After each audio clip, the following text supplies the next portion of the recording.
key is getting them on the roll. I know. Okay, and here's how you do that. Go to the county to get the 6% tax notice. Well, The report. They'll give us a report for the 6%. okay, but that's not always determined because I could have two houses. I know. Okay, But it's a start. but it is. But here's what you do. Have you ever gone on the internet and just Googled Irmo houses for rent? There's a ton of them on there. I haven't, but I've heard that there are. There are, and a lot of the businesses that are the rental agents don't have a business license. Oh. Well, we definitely want the business Yeah, license.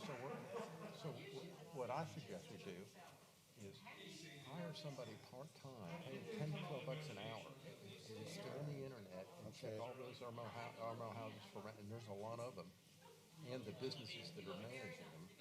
And when they determine, and they can compare that against the list of existing rental properties that we have, that we know about. They can do this sitting in town hall on a computer, and then the ones that are not properly licensed, either with a business license or a rental property license, notify code enforcement, or code enforcement code enforcement also pick up the phone and call the rental company and say, we got a problem, you don't have a business license, you don't have licenses for these properties, we need you to come in and do it. Okay. Okay. I'll look into it. And then when that person exhausts all that, give them a town car and just tell them to drive through through town and look for any contractors like HVAC or termite people. We'll find somebody, but we have a pandemic going on, as you know. So hiring somebody's out of the question. Okay.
Check. It's not even on. Hello? I hear you. Hello? Hello? Hello?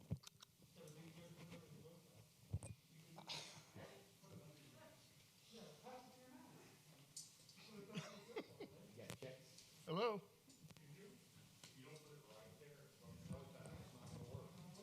Come on. Right here? Still can't hear him. How come the ones on TV, they got them down here? How about turn it up a little bit? Hello? You hear? Okay.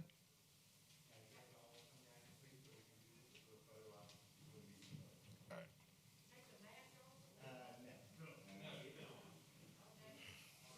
You're up. Whoever you want.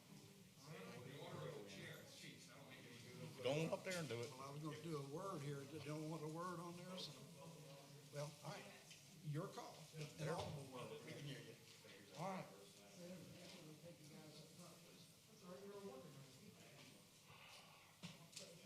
Cutting people's power off. They're a good-looking bunch. Hello? There you go. There you go. Mayor Walker and council members. This is Trent Tran. Irmo High School. You'll never guess, right? No. And Andrew Talking of Dutch Fork High School. They're our winners this year for scholarship in 2019. Try to get out of their way. Cool. Trent is on his way to Clemson University, and Andrew's on his way to TriTech by way of Clemson University by way of Bridgeport with TriTech. So we got a couple Fantastic. of orange guys going on here. But I'm gonna let you guys stand up front and, Mom, you can take a picture, be in the picture, anybody that you want to, and you'll stand here. Here we go. These gentlemen are taller than me. That's all right. That's okay. And I want to, with great pleasure, that's not the money, but that's the certificate. Money comes later. And we're there. So Congratulations. we are. And would you like a picture with you, Mom? Yes, please. Just in your mouth. Over to the side here somewhere. Hey, Mom, got some smart kids. My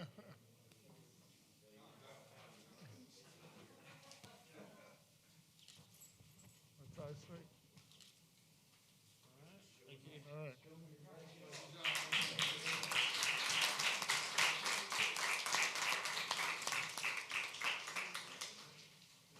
What I know about the Clemson. You want to do it now? It's part of the. Let's come back now. How you doing? Hey, had a funny phone call later.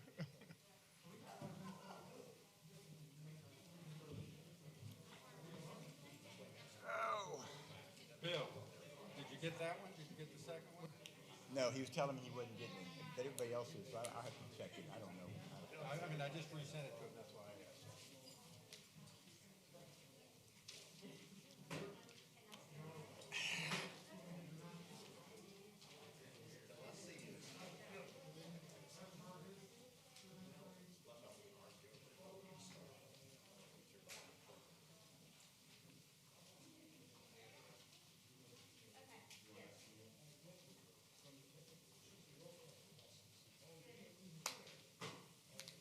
Thank you, Bob. Glad to take care of you guys. Yeah, we'll see how everything goes. So, About several things, I'm sure about that.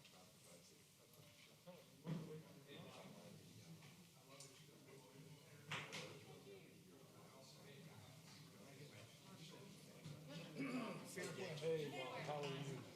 Good, good.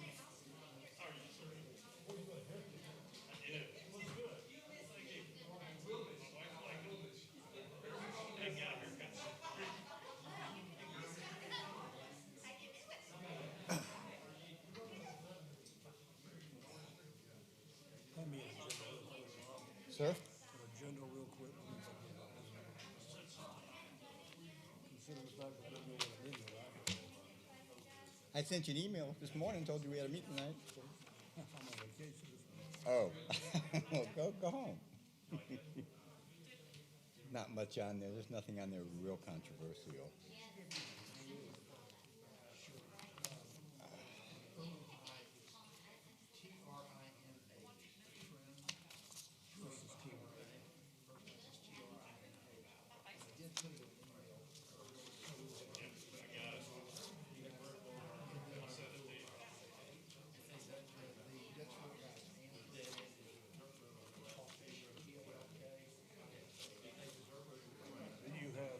You don't have the increase on here yet.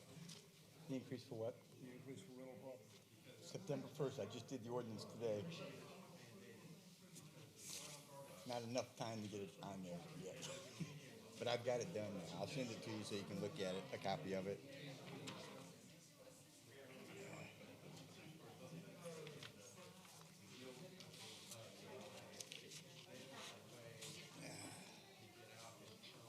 I set the ordinance up in 2 years, raised it to 150, and then 2022 raised it to it goes to 250. I raised the penalty from 100 to 500. I didn't think the penalty needed to be lower than 250 comes into January would be when it comes into effect. how much do we want? 125, 130,000.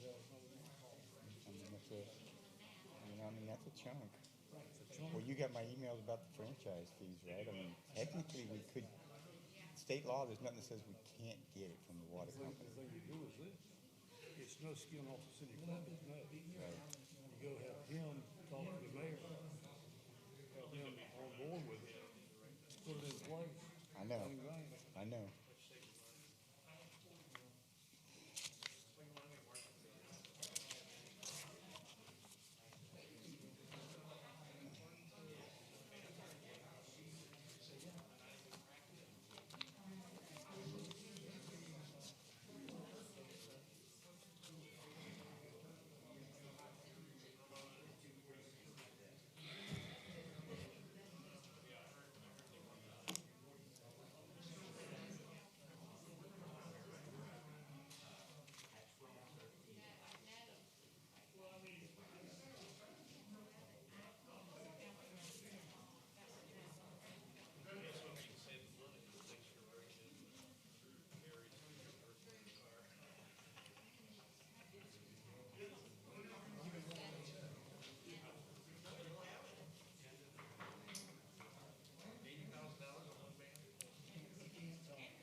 Mr. Mayor, at 7 o'clock. Thank you very much. Good evening, everybody. I'm calling the August 18th, 2020 meeting of the Irmo Town Council to order. I want to remind you that this meeting is being broadcast live across the country on YouTube. So when you do come up to the mic to address council, please speak clearly, give your address and your name, and smile for the camera. Tonight, I would like to do the invocation and the pledge by Councilman Kelly Bush. It's your turn.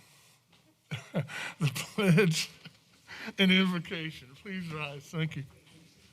I pledge allegiance to the flag of the United States of America and to the republic for which it stands, one nation, under God, indivisible, with liberty and justice for all. Heavenly Father, please help us to make good decisions tonight. Amen. Thank you. Brevity. Thank you, Mr. Bush, for that invocation and pledge of allegiance. I have the reading of the minutes from July 21st, 2020. Is there a motion for approval? So moved. Is there a second? Second. We all got that electronically. Do you see any changes or, what do I do with my pen? A pen. Yeah. Any changes? Seeing none, all approved, please say aye. Aye. Aye. All opposed? It's unanimous. The minutes, reading of the minutes from July 28th, 2020. Is there a motion for approval? I so move. Is there a second? Second. And are there any changes to those minutes? Seeing none, all in favor say aye. Aye. All opposed? It's unanimous.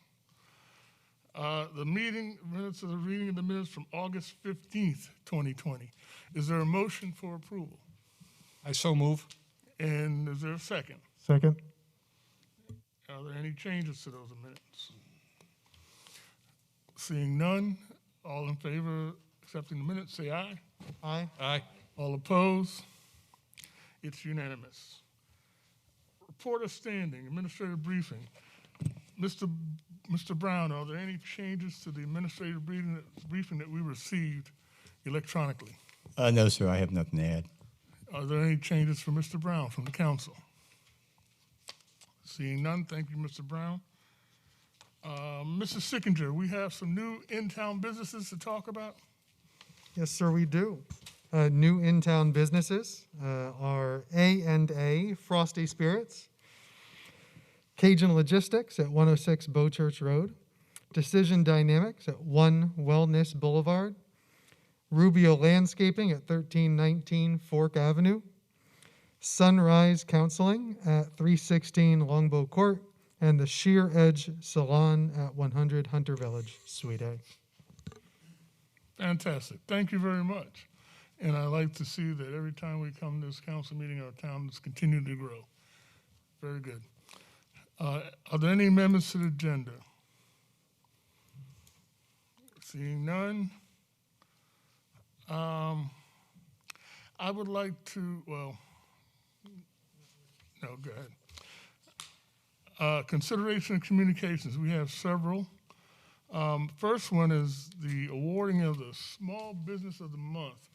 Can I get council to meet me down on the floor? And the award winner of Irmo Insurance Agency, are y'all here tonight?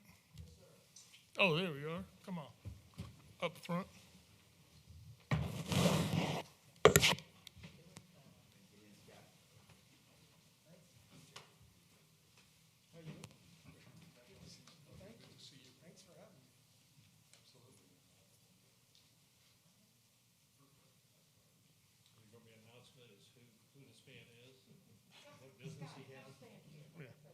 It might be this is one of the great honors I get as the mayor of Irmo and as a council. We get to recognize different businesses in town on a regular basis. And Mr. Danielson has passed a proclamation and ordinance now that we will do this on a regular basis. Thank you very much, Councilman Danielson. But the first recipient is the Irmo Insurance Agency. Scott, mostly. And your dad had this for, what, for 100 years now? 44 years. Anyway, we're presenting this to the Irmo Insurance Agency in recognition of being Small Business of the Month for the town of Irmo for August 2020. I will present this to you, and thank you for your kind help you've done for the town of Irmo and growing. Thank you.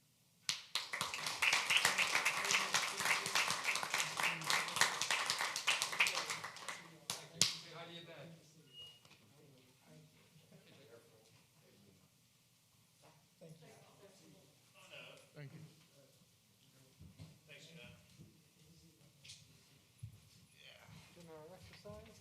Yeah. Up, down, all around. All right, thank you very much. I also like to get an update from Lake Murray Country, Miss Miriam Atria. She going to present something to us. And I brought along Miss Vicki Davis, our special events manager. Hey, how you doing? Welcome And to Irmo. I'm Miriam Atria. I reside at 3427 Kennerly Road, Irmo, South Carolina. And appreciate the opportunity to come before you tonight. Mayor actually attended our annual meeting the other night, and we really appreciated you coming out for that, Mayor Walker, and appreciate all the support we get from Irmo Town Council. But tonight we're here to present a gift to the town of Irmo. It's been a while. We had some beautiful flag banners up a couple of years ago, and they disappeared. And we are reassessing the hardware with Signs-A-Rama, and have created a design for the town of Irmo, and would like to install this new design, wait a minute, in spring. We realize that, the holidays will be here before we know it. But I did want to, first of all, before I got into that, make you aware, we're all about capital city, Lake Murray Country is about tourism. Tourism's hurting. And our state is going to feel the result. In 2019, it was $1.9 billion in state revenues from tourism. We'll be lucky if it's half that the following year. We've already received a 19% reduction from March to June from Lexington County. We've received zero funding from several other smaller governments. Our state funding has maintained at its level, but tourism's hurting. And y'all, the last thing we need to see are hotels vacant. It's not going to be good for any community. It's not going to be good for our state. So we had spent the time during March, April, May, and June, our organization, redoing our visitor center museum. It was a great downtime to do what I call house cleaning. We're also redesigning our website. It's going to be a mega of all websites for tourism. It won't even be finished until January. So we're spending over 6 months on it. We have received some special grants from the state. So the good news is we're bringing in over 6 national tournaments and 2 world events. One of them having nothing to do with fishing. So we've been busy, and we're not going to let a little virus get us down, right? So on that positive note, getting back to our gift that we brought this evening, we would like to share with you 2 designs that were done by a former Irmo resident at no charge. We will place these banners up, with your permission, in the town of Irmo at no charge to the town of Irmo. In the design, the logo colors for the town of Irmo were considered. And a really important factor, thanks to Jake Moore and the Arbor Committee, Irmo's a tree city and nationally known for that. And so we'll reflect now showing you the first piece or the first design. Remember, I said there were two. We are going to now show you the second one, which kind of ties something together. Our Lake Murray and our beautiful tree city, our beautiful tree town. Again, this was done by a very young uprising artist. And we hope that we're happy to leave this with you, Bob, tonight. And you and I can chat after you get the pulse of council. And we, again, would like to present these on the flags, on the street banners. There's probably some hardware that's going to have to be replaced and upgraded. And on the flip side of this will be things like perhaps the Okra strut for next fall. We do have a world event coming. That will be up. So the backside will be used for prominent tourism promotion with your permission. And that's what we wanted to present to you tonight. Thank you. Thank you. Thank you.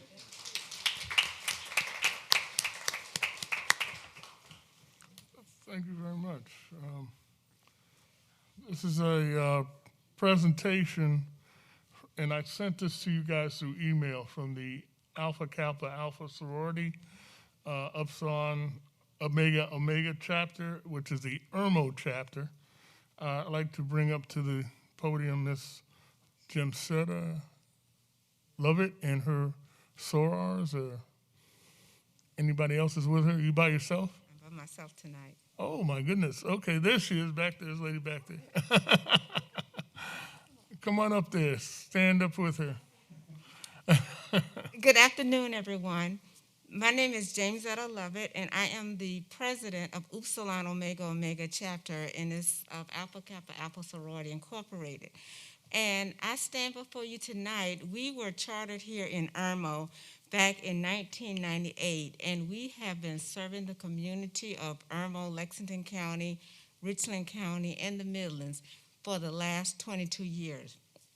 And my presentation tonight, back in 2016, we received a grant through our sorority and the USDA for a community garden. And for that first community garden, which Teresa Counts Davis, who's the president at that time, we started that community garden in Batesburg, Leesville, with with Lexington 3 School District, and we have it at Batesburg, Leesville Elementary School.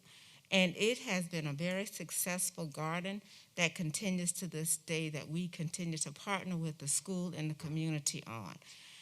We received another $10,000 grant from the USDA earlier this year. And I come before you asking or requesting space in Irmo to do this garden. We have consulted with Back to Eden, Ed Brogdon. He does this. He did the community garden for the city of Columbia. He did the community garden for us at Batesburg, Leesville, and he also did it for some of the schools in Lexington, Richland 5. And so we have consulted with him and collaborated with him. And we come before you asking that the town of Irmo partner with us in bringing a community garden here to the Irmo community. And we respectfully ask that you approve our request. Thank you. Thank you. Thank you. Thank you very much. I know that we have several plots of land that was donated to us. Okay. Jake, have we fulfilled that transaction yet?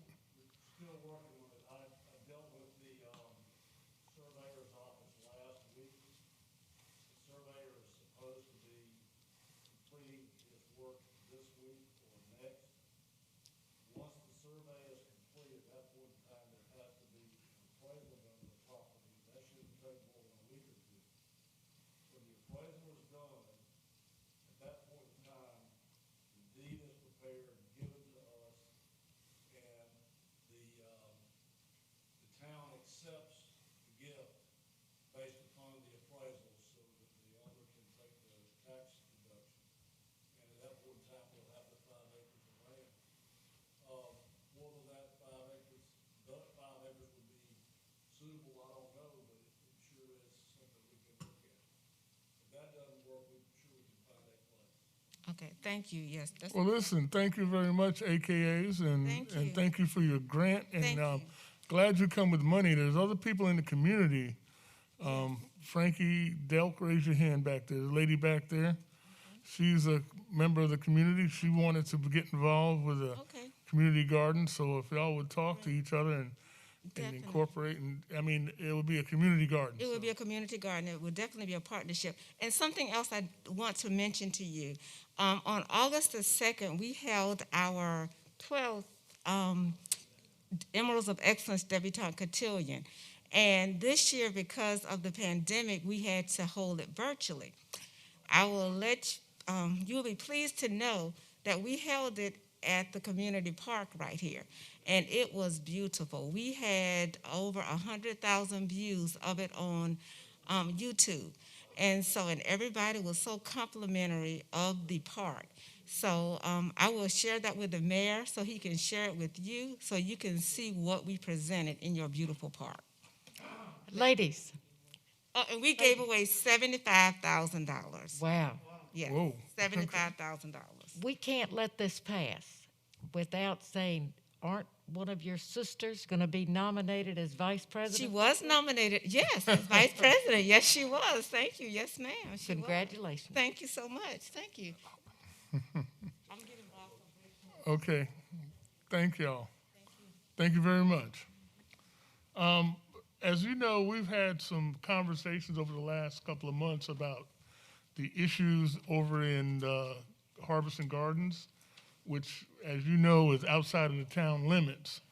We've had several community meetings where we've gotten together and identified what the problem was, and I think we've come up with identified what the problem is and identified the solution we're going to approach it, how we're going to approach it. I'd like to preface this next guest, presenter, with what we have done. We've had several conversations, as you know, Bill and Kelly, with the police department of Irmo, Richland County, Lexington County, the Harbison Gardens apartments, as well as the other apartment complexes over there, as well as the Harbison Association. And we figured out that this is not a grown gang of people going through the neighborhoods causing these violence. We identified that it's, quite frankly, teenagers, youth between the ages of 15 and 18 that are nothing to do. And they're walking around these neighborhoods and getting into mischief, doing the sort of things that teenagers do on the trails and things that they probably shouldn't be doing. But we figured out we need to engage these people. Now, we had conversations with Dr. Akil Ross, who used to be the principal of Chapin High School, the award-winning Chapin High School and the Principal of the Year, National Principal of the Year. I want to thank you, Dr. Akil Ross, for coming and working with us, the town of Irmo, and working with the Irmo Empowerment, the Irmo, what is it called? Youth zone. No, the Irmo Future Growth Corporation. I think y'all going to be working together with them to help them. Not if you can't get the name right. Huh? All right. Anyway, Dr. Akil Ross put together a program called the Irmo Youth Zone. And I'll let you explain to what it is, but we are headfirst involved in the success of this program because we think by engaging those youths between the ages of 15 and 18, we'll get them from doing things that are mischievous of teenagers to doing positive things that will help them in the future. So Dr. Ross, I turn it over to you, and I'm looking forward to your presentation. Good evening, Mayor Walker, to the members of Town Council, to our community who are assembled here. I am Akil Ross. I live at 112 Lockweed Drive in Columbia, South Carolina. Even though I worked in Chapin as the principal of Chapin High School, I live in Irmo, and my children go to Irmo schools. So what happens in our town is very important to me. I want to thank Mayor Walker for giving me the opportunity to speak tonight, to just give a quick, brief update on what the youth zone is about. But in a sense, we know what idle hands are. And if we can, there's so much that is for schools put around children from 8 to 3. And the notion of the youth zone is what can we do to put or engage our children from 3 to 8? We believe if they're engaged with meaningful activities that promote their production of the future, where they see value and they give value, then we can make some drastic change. If you go to the next slide, you can see that this is not based in theory, it's based in practice. It's based in research. And just by a 50% increase in what's called after-school activities, where you know the children, you have them enrolled in after-school activities, whether they're athletic, whether they're academic, whether they're arts related, that you can see up to a 70% decrease in criminal activity. This is an investment that pays dividends for your community in terms of not only value of our community and our homes, but the value that we instill in our children and their futures.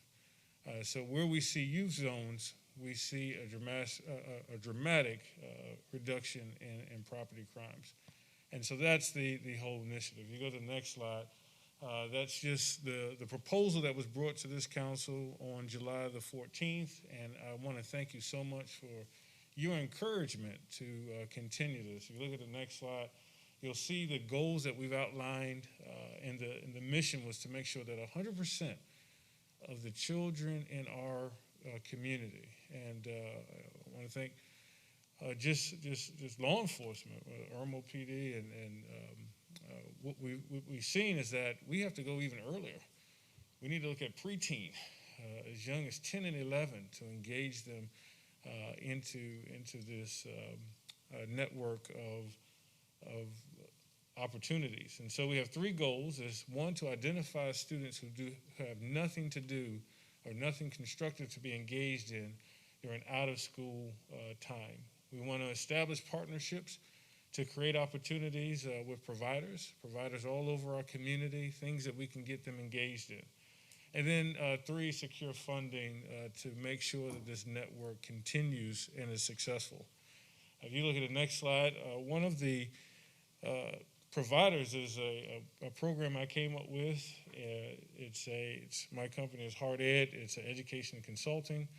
And through a generous grant through the Mungo Foundation, we're able to take this program to the community at free of cost. So the children, they wake up, they just go down to the Harbors and Gardens Community Center, and they enroll. They sign in. Their parents can sit there and watch them, or they can come by themselves. But they learn STEM academics, that's science, technology, engineering, and math, by listening to their music, understanding sound waves. And we take them from their favorite song to actually learning pre-calculus within 10 weeks. So that's the goal. We've seen some success, and we're just going to keep pushing the needle. If you look at the next slide, you'll see that our whole notion is to develop producers and kids with skills that they can use to market in the workplace, such as computer science, which is heavily needed. On the screen, you see students who live in Harbors and Gardens, who are involved in the program, learning technology through their favorite song, learning how it's produced, learning music theory, learning sound waves, learning how to edit frequencies. They're doing all of this, and so it's amazing what you can do just by speaking to a child's interests. And if you start with where they are, you can show them and take them anywhere. So we're very excited. We have started on July 30th, so we want to thank Wish Rock and Harbison Gardens for allowing us to operate COVID regulations by DSS in their space, and it's just been very exciting. I was telling the mayor, we had some students who were kind of running with the wrong group. We got involved with this, and now you can see they're teaching other students within the space. So there's promise. Now, we've been open only 8 days because I volunteer twice a week, and we've done this for a month now. And each day we grow a child, so we're up to 8 kids. So it's small, but it's promising. And so we are excited, if you go to the next slide, to offer more opportunities. So this Thursday, we will be enrolling children in activities at Seven Oaks. I want to thank Harbison Rec for donating, not donating, but allowing us to use their buses to transport children from Harbison Gardens to Seven Oaks for soccer, for flag football, cross country, and cheerleading. This flyer went out to 700 residents at the apartment complex. And so we look forward to Thursday enrolling these children for free with donations from members of our community, the Mungo Foundation, to allow this to be successful.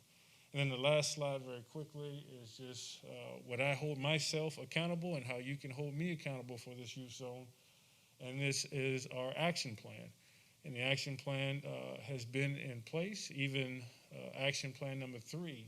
We, as of to date, was able to secure $13,000, all which goes to these children enrollment fees, equipment, transportation, and food for the fall. And so I look to go back out and continue to raise funds so that we can have this go on through the winter, through the spring, and through the following summer.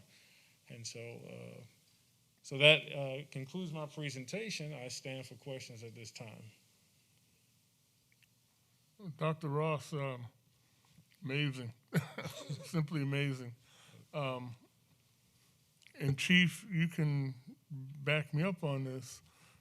With all this stuff going on with these students over there, the youth, from ages, what, 14 now? Oh, you said? Yeah, we're going as young as 11 now. 11, wow. And some of the soccer is younger than that, 6 years old, so. Like you said, idle, to get these kids involved with stuff that's positive, yes, is going to keep them from going through our neighborhoods and breaking in cars and stuff like that. And I know this is outside of the town limits, but this is a blueprint for something that we can apply all over the country. And I'm glad that Irmo is spearheading this, the Irmo community is spearheading this. You also, remember, we had people that were in the community were going to volunteer to help you? That's correct. How does one get in touch with you, or how does, I know you're kind of probably stressed out.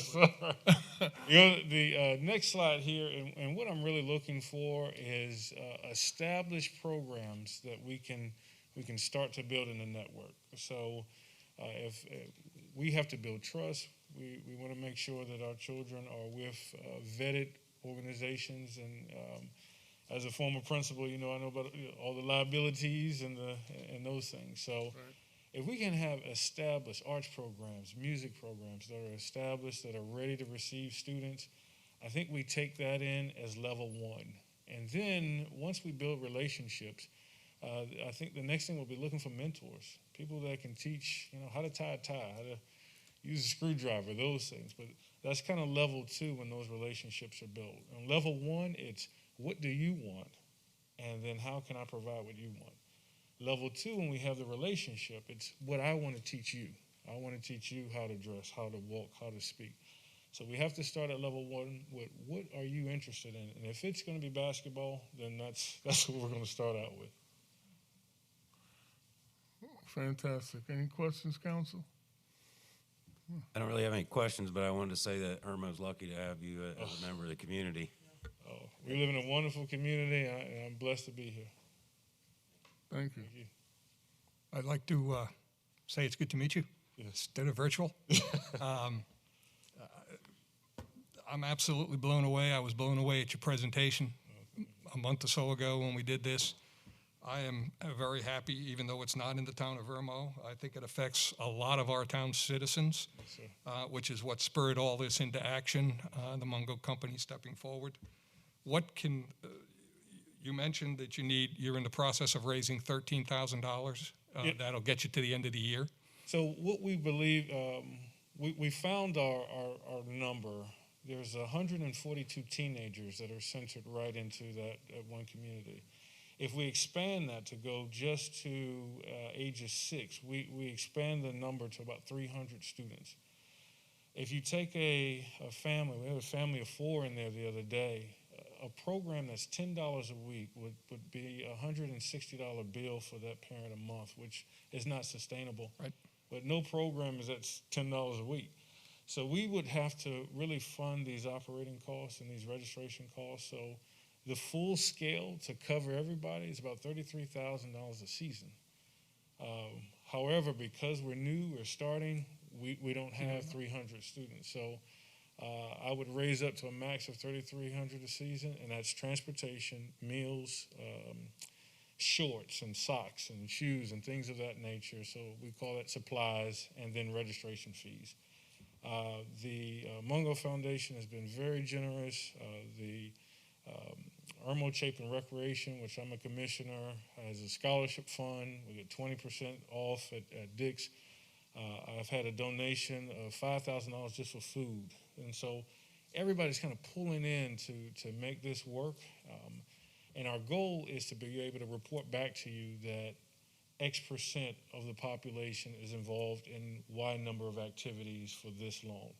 We believe if we can get them involved 4 days a week for a minimum of 2 hours a day, then we can make a huge dent in what we've seen in terms of these property crimes and these things that are causing ills in our community. And working with our police department and Irmo PD to see what's the next opportunity, how we can expand this into other parts of Irmo. Thank you. Thank you. Appreciate it. Thank you.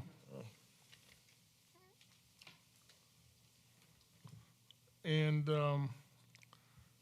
I got an update on the Irmo Orchestra under receipt of communications, but I'd like to bring that down when we discuss the orchestra. Is that okay with the council? To move that down? Larry, I'll call you up when we get down to that point because I didn't want to mix the things up and forget what we talked about. Okay. At this point in time is presentation by citizens on agenda items. This is your opportunity to come and tell the council how you feel about the things we're about to talk about under new business. And I have a list of people that signed up to speak. I want to start with Mr. Julius Waits. You come to the mic, please, and tell us who you are. And I know who you are, but just tell us your name. This masked man. I'm Julius Waits. I live at 124 Bolters Lock Road in Old Friars Gate, and I want to speak to item C. My understanding from what I've heard is this is going to change the ordinance procedure from 3 readings to 2 readings.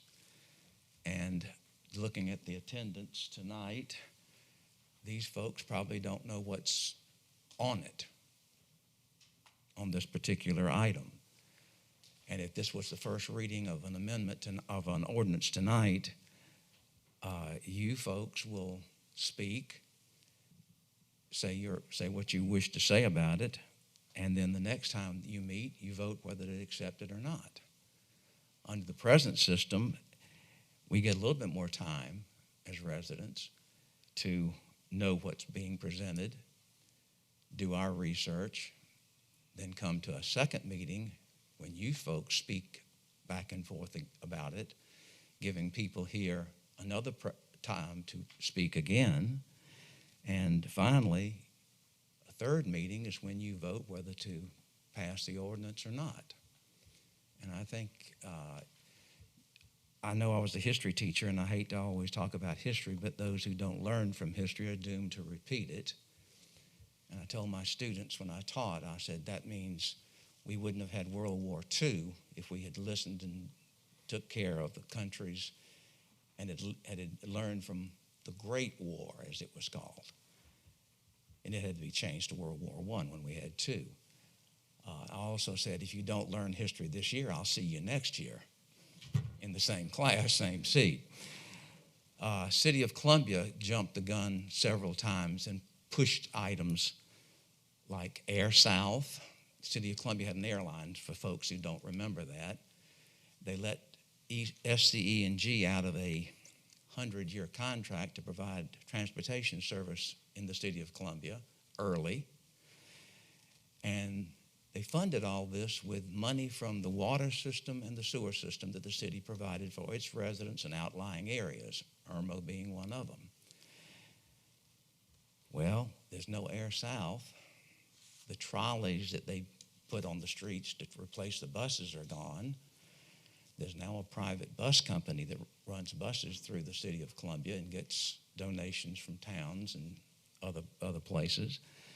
So they didn't learn either.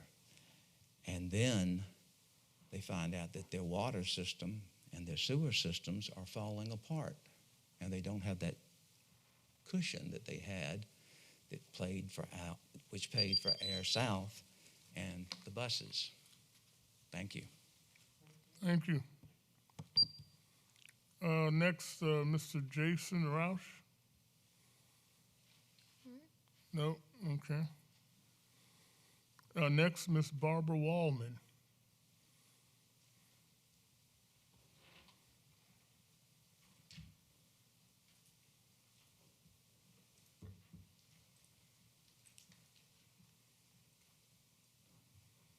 Good evening, Mayor Walker and council members. I also wanted to make a comment on Ordinance 2019. My only concern with this ordinance is not changing the number of readings, but whether or not this will impact the availability of citizen presentations at meetings in general.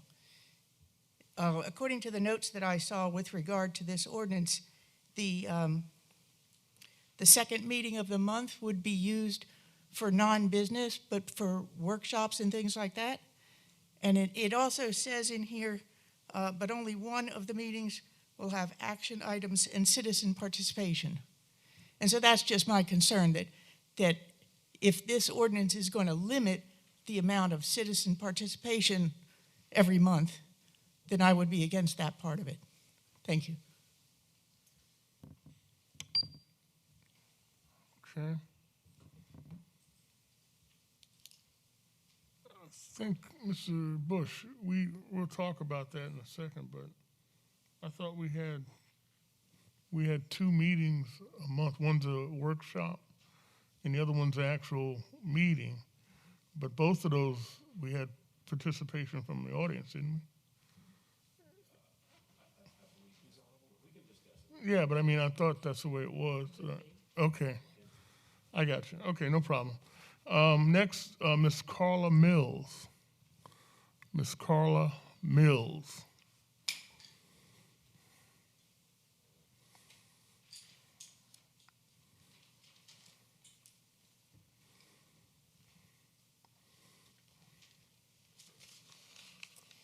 Good evening, Mayor Walker and council members.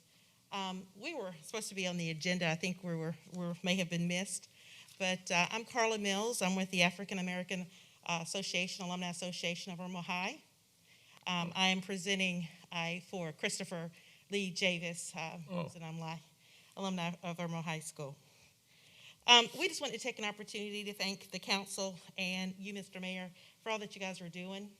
We also wanted to let you know that we started an alumni association in 2019, got slowed down by COVID, but started our first event February of this year by having a community event at Irmo Park. Had additional planned activities for the community, but again got slowed down by COVID. We also wanted to let you know that we were in the process of recognizing several first African American citizens who brought forth a lot of contributions in the community, including Frank Leapart, first African American police officer, We also recognize Vanetta Riley, who worked tirelessly as a guidance counselor at Irmo High School. I am an Irmo native. I am a returning resident of Irmo and live off of Kennerly Road, 5 Pearson Circle, when Kennerly Road was the rural area and not the suburbs of Columbia. So we are a nonprofit organization. We are an organization open to all, and our mission is to uplift the community and help those in need. We would like to partner with the town of Irmo for a possible homeless drive, a food drive in the fall, where we would like to pass out masks and sanitizer for those in need.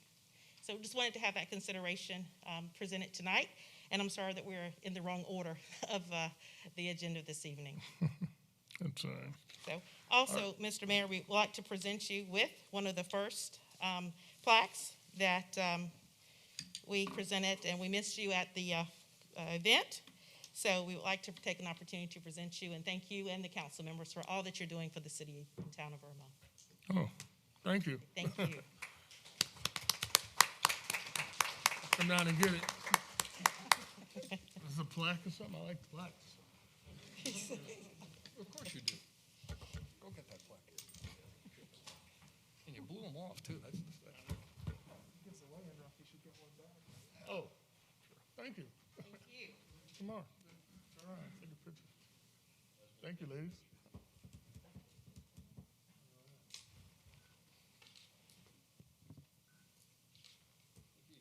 Thank you. Thank you very much.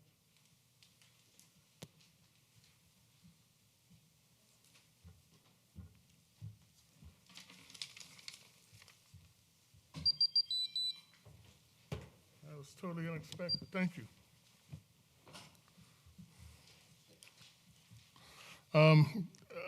Miss Frankie Delk.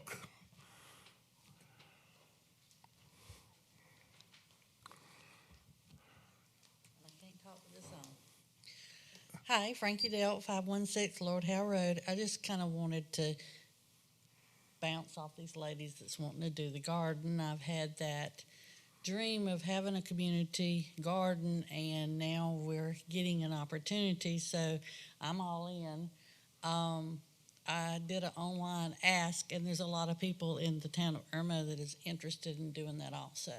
We just need to figure out where a piece of land can be that we can get watered, because, you know, we can't depend on Father God all the time to water it. But I would be, like, very honored to help them.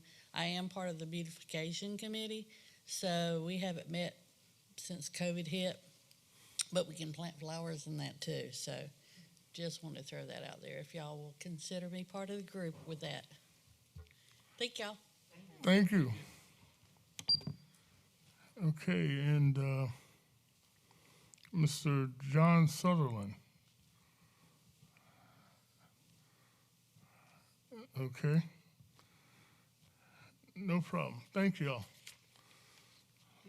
That's all I have for the presentation by citizens. And again, thank y'all for indulging the citizens that did not speak on agenda items, but they had some very fine things to say. Thank you for allowing them to talk. Unfinished business, seeing none. New business. This is the first reading of Ordinance 2017. That's to authorize the town building inspectors to enter rental properties and ensure that they meet the published standards for habitability. Is there a motion for first reading? So moved. Mr. Sickinger made a motion. Is there a second? I'll second that. Mr. Bush seconded. Discussion. Mr. Sickinger. Yeah, a lot of this goes back to, so I'm in favor. It's not, they're not going to be barging into a home. It's to inspect a property to ensure it's safe, that it's reasonably safe for someone to occupy it. I remember a story on Facebook someone posted where it was not safe and the town really had no recourse. This along with the previous things that we've done allows us to fix it, so I'm in favor. Okay, Mr. Bush. I think it's a generally good idea. I mean, currently, if you go build an addition on your house and you're a homeowner, you have to have it inspected. So I don't see why that a rental should be any different as far as when you're changing occupants. Similar to selling a house, you would have inspectors come in and take a look at it to make sure the roof's not going to collapse or just general safety issues, and that's what this is about. So that's all I have. Okay. Ms. Condon? I have it's a famous story, I think, of the house with the tree in the roof, and there was nothing we could do about it for years.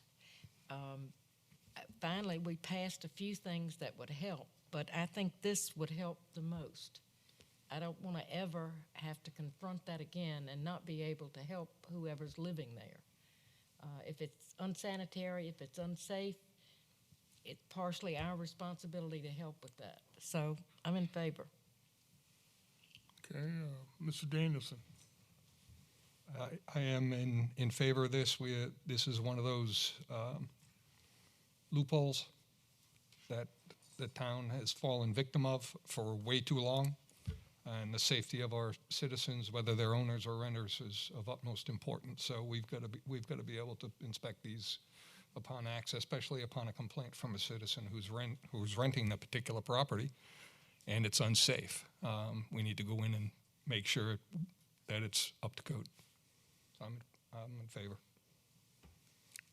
Okay, and as you know, this is the first of 3 readings. We're still under the 3-reading rule. But to totally utilize our new building department, we have taken back in control of Irmo our inspections, our building inspections and stuff from the county back into the town. And by doing that, we now have ability to have professional structural inspectors, building inspectors to be able to go and look at a piece of rental property that's, quite frankly, that the landlord is not keeping up. So I think this is an opportunity for us to have documented procedures and policies in place to make sure that if the landlord's going to make money off of these rental properties in our town, that they keep them up to standard, up to a certain level of standard that we need them to have it.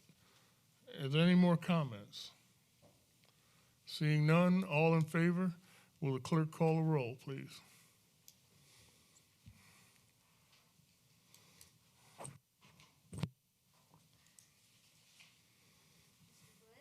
Yes. Yes. Yes. Yes. Yes. It's unanimous. Thank you. First reading of Ordinance 2018. This is that annex 10 acres of undeveloped property to the Irmo town limits. This property is located on Arches Court, and I have to give you a little background on it. This property is a cemetery, an African-American cemetery, where the original president and founder of Harbison College, C.M. Young, is buried back there. The cemetery is in very bad disrepair. It's not in the town limits, and I would like to annex it in. I think that all the residents of that land will not have a problem with us annexing it. But what it does is it allows us to have police protection for this African-American cemetery. This is the first of 3 readings. We are not going to gain anything financially from that except for bringing it into the town limits, and then we can go forward with trying to figure out how to protect it and basically renovate it and bring back the honor of this particular piece of property. So with that, I make a motion that we do first reading. Is there a second? I'll second. It's been properly moved in second. Any other comments from the council? Mr. Bush? So you'd mentioned renovation or upkeep, or who? how are we? Renovation is not the quite right word. It's more of a restoration of the cemetery. Right now, the cemetery is in very bad disrepair. People are going back there with shovels, I guess, looking for artifacts. We have African-American people that were born before the Civil War that's buried back there. We have the first founder of Harbison College, C.M. Young. He's buried back there. The first African-American judge, Judge Boulware, his family is buried back there. A lot of people that are instrumental in the development of the Harbison Irmo area is buried back there, but the cemetery is hidden, and hopefully it will be stayed hidden, but needs some maintenance. So I was just wondering, are the landowners themselves going to do the maintenance, or how?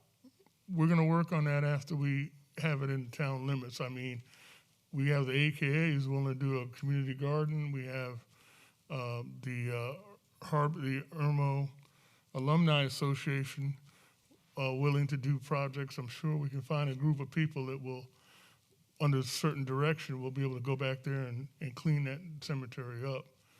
And I mean, it's not something that the town will, be responsible for, but the town will be responsible for the security. Okay. And that's what Is that a privately owned cemetery? I mean, is it owned by? It's owned by Harbison Association. Okay. They're asking for us to annex it into the town limits so we can provide police protection. Do you think you'd be having a problem with that, Chief, by any chance?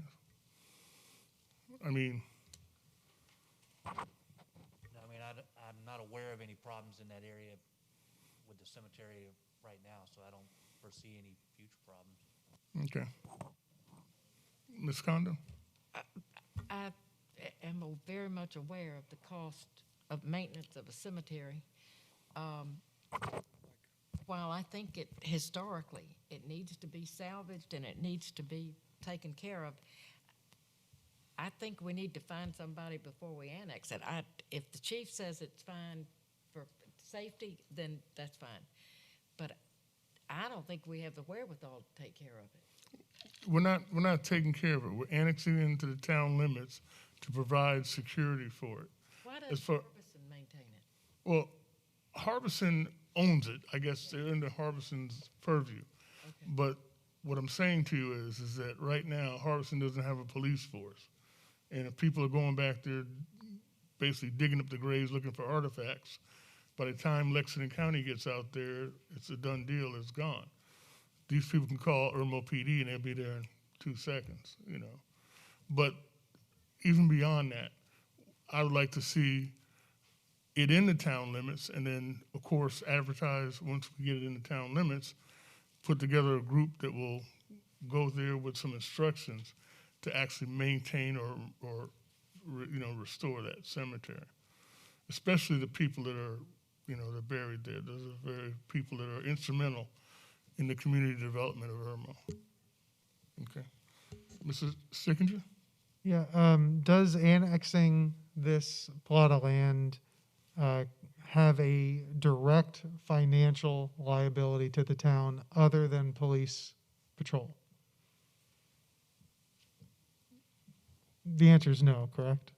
Yeah, I mean, those Okay. people are dead. That's I mean, all right. Not gonna, So there is no, we don't owe anyone anything simply because we're annexing it into the town. No. Except for police patrol. they're not Right. gonna build a subdivision back there. Right, that's my only question. Right. Thank you. Mr. Danielson? I'm assuming it's contiguous to other town property. That's why we're able to pull it Yeah. in. It's on both sides. It's bordered, correct? If I know where it is, I know where it is. It's bordered. Okay. I'm. Who am I to say that we can't annex it in for the historical significance of this cemetery? I frankly think someone should be taking care of all of these private cemeteries, but I don't think we can take it upon the town to pay for that. So if annexing is not going to cost us anything directly at this point, and the chief's okay with it, I would not have a problem with it. I think that should be done, but I really truly believe we should get some of these nonprofit organizations to come in and clean it up, and they could make something special out of it, a little walkway to it, and then, there's a place where you can do some plantings and some memorialization. When it's, I believe, and this is my own personal opinion, I believe when it's in the town limits, we can advertise that. Right. And I can pretty much guarantee there's several groups right now that want to go back there and do that sort of maintenance. Well, I appreciate you sharing the history. I had no idea it had that kind of history. Yeah, yeah. It's a significant, and again, I didn't even know the cemetery exists, and I've been living over there for 25 years. But it's your shovel. It's hidden. I just realized it's only 6 houses from my house. Another one who should get a shovel. See? I didn't realize that. Yeah. I'll be out there tomorrow. Thank you. Okay. Barry will bring the rake. You'll bring a rake? Okay. Yeah. Question. So I just wondered also, does Harbison do anything with it, or will they have a problem with groups coming in to maintain it, or is it? No. We're not gonna. It's not gonna be advertised as we want a free for all. People running back there to go and start. It's still private property. Right. That's what I meant. Okay. Well, did the Right. landowners, are they aware we're going to annex it? I'm assuming. Yeah, they made the petition. Sure. Okay. Yes, sir. All right. But again, the residents are dead, so I don't think they have a problem with us annexing. Yeah. Any more comments? What are you shaking your head for? No, I said no. Oh, okay. All right. Thank you. All those in favor, will the clerk read the roll, please? Mr. Bush? Yay. Ms. Condom? Yay. Mr. Danielson? Yay. Mr. Sickinger? Yay. And Mayor Walker? Yay. Thank you. It's unanimous. First reading of ordinance 2019, and this is the put on the books by Mr. Bush. This will change the required number of readings from 3 to 2 to pass ordinances, except for this reading. This is the first reading of 3 required readings for this particular ordinances. In fact, all the ordinances on the agenda tonight will still have 3 readings. I think we also talked about having 2 meetings a month. One will be an action, discussion, workshop, and the other one will be actual action item meeting. Whether it's the first meeting or the second meeting, we don't know that answer yet. We will work that through and get that to everybody in perpetuity, as well as we will not, I don't think we have meant to limit the participation of citizens at all, but is there a motion for first reading? I so move. Is there a second? Second. Mr. Bush and Mr. Danielson. All right, Mr. Bush. Yeah, so I brought this one, and I think, based on the workshop we had over the weekend and some discussion and the thoughts around just having these formal agenda item meetings twice a month, I think it really takes away from us being able to work together and come up with, useful ideas for the community, right? And so in doing this, it would allow us to have, 1 meeting a month that's dedicated to the agenda, and then the following month, another meeting that's dedicated to the agenda, and in those 2 meetings, take votes. And I feel like, with several weeks between, if we as council members haven't done our homework and due diligence on an ordinance to get to a second reading, then, we maybe, election time should fix that. But I think if we can't get it done, I think that generally around the state, it is 2 readings to pass an ordinance. So, I think that we need to do our homework in between those 2 weeks or in the 2 or 3 weeks that we have between meetings and between 2 readings, and be able to adjudicate it at that point. The third reading to me has seemed in time to be just like,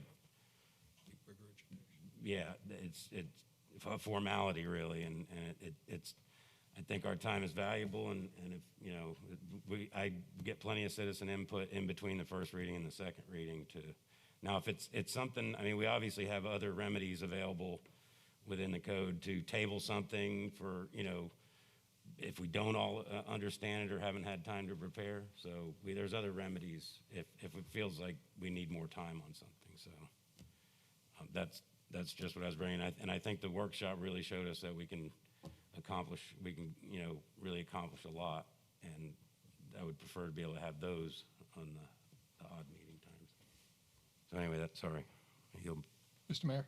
Mr. Danielson? Yes, sir. Thank you. I think that the citizens, good point was raised tonight by Ms. Waldman, that the citizens do need to have time for input, and I believe this still allows them the second reading prior to us voting. So we will take readings from that, take their feelings about it. They can address it, but then we still will be able to vote on that. So I think that's certainly not going to shorten that window. I can appreciate former Councilman Waits' comments. I think sometimes we need to just look forward and look where we are and how we're achieving these things. And we have realized from an all-day workshop on last Saturday that we can get a lot done together, and things not done that might have been brought that maybe shouldn't have been brought together as a group under a workshop scenario. I also do believe, even though I've got white hair, I do believe that that we've gone so far with technology that everybody should have plenty of time to do their research in a couple of weeks. It's all there. I mean, most of it's all there. And when we don't understand it, we ask each other questions. And here I am, perfect example, not understanding the historical significance of that cemetery, and that's all it took. So a third reading is just slowing things down, and I think we're capable of doing it in two. So that's why I'm in favor. Thank you, Mr. Mayor. Mr. Sickinger, thank you. Yeah, I echo what the other councilman said, although I will note that I think you meant postpone and not table. But this goes hand in hand with moving to one legislative, I'll call it, and one planning meeting a month. So it really extends and kicks out that second reading, not to the next meeting, but to the one following that. And I think for me, again, echoing, but for me, allowing us that second meeting in a month to spend time, because I feel we're always so rushed in these meetings where we have this massive agenda. We have so many things that we're trying to do. There's things that we want to explain to the community, projects and programs and visions that we have. And I want those conversations to be out in the open. And by having that in a planning meeting, it allows us to do that. Going back to two readings, there is one thing I would like to note that we can insert possibly, and I'll bring as an amendment for the next reading if this passes, that any amendment on the second reading would somehow create a third reading or something along those lines, so that in two readings, if someone comes in on the second reading and throws an amendment out, there's no time for discussion or conversation and it passes. It's just a concern that I have, but otherwise I'm in favor. I yield. Thank you. I've been on council now for 15 years, and for the last 15 years, we've always had three readings. Thank you, Mr. Bush, for proposing this, and thank you, Mr. Danielson, for seconding it. Change is good. Change is something that we need to do constantly to make our town run more efficiently, to make this a council more efficient in what we do. I think that going to this format will allow us to have more, and especially when we institute the one meeting, one workshop, as well as the one reading, first reading, and second reading passage, will make us a lot more efficient as a council to get things accomplished. It won't, you got to remember, we're having one meeting a month. That means that it will take 2 months to pass an ordinance, as opposed to 3 months if we had the 3 readings. And that's not efficient. Being efficient is making it happen within a certain reasonable amount of time. Now, we always can have special meetings called if it's something that has to be done in a hurry. That's always available to us, and that's not going to change. But we always have that available to us. I think we always need to keep that in the back of our minds. Mrs. Sickinger, if we have an amendment that came up, we can have a special meeting call to address that amendment if you want to, without pushing it to a third reading if we needed to. But on that note, as far as the citizens' participation, we welcome citizens to participate in our meetings on an advisory level at any time. We don't want to feel like we're taking anything away from your comments, and that's one of the things that we wanted to make sure that we still allowed. So I think we have to, on some of these ordinances, we have to have a public hearing. Is that correct, Mr. Bob? So that means that on that second reading, we will have a public hearing scheduled to hear directly from citizens on whatever we're about to propose. So on that note, is there any more comments? Anybody else? Yes, Mr. Bush? Had one for the gallery is that, I encourage you to have my emails out there, my phone number, and, in between that first and second reading is the time to really make your opinion known. Call us, email us, send us something, and, you're not just reserved to talking to that podium. You can talk to us anytime. I don't know if I speak for everybody on the council, but I think so. Absolutely. Ms. Condon?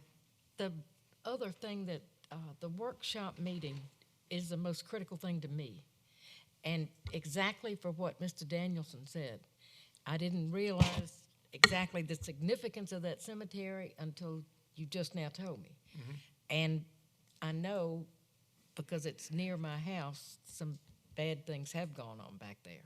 Mm-hmm. And police protection is the best possible thing. I did not realize that until tonight. But during the workshop, if we say something or argue or whatever, I hope the town lets us know what they think. My email's out there, and my home phone and everything else, and I enjoy talking to everybody. Thank you. Well, thank you. Mr. Danielson, Ms. Sickinger? All right, we ready to vote? Will the clerk read the roll, please? Mr. Bush? Yay.